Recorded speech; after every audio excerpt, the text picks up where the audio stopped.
Mm. Mm.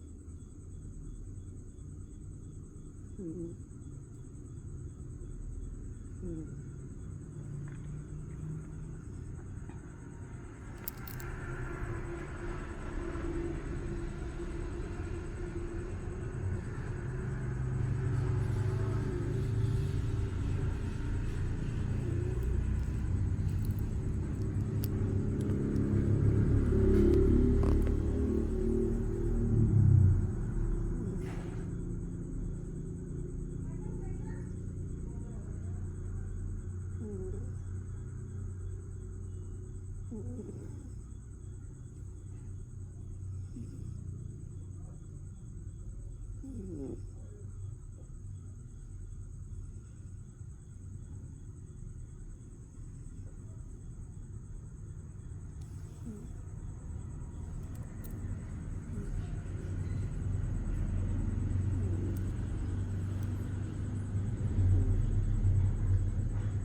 Estamos dejando inmortalizado los ronquidos de Rocky. Y lo comencé a grabar porque estaba escuchando videos pues fuerte. Y pues como pueden ver,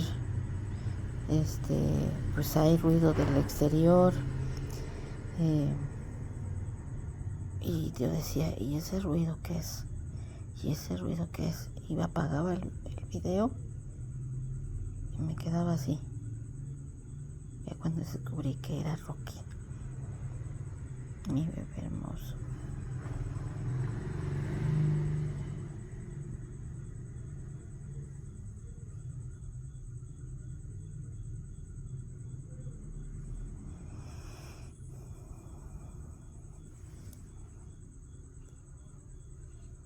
Lo amo mucho.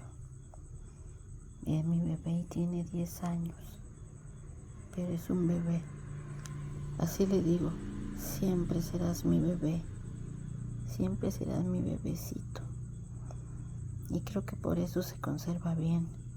Porque él se lo cree, que es un bebé. Y siempre será mi bebé. Es mi nieto. Es hijito de mi hija Cala.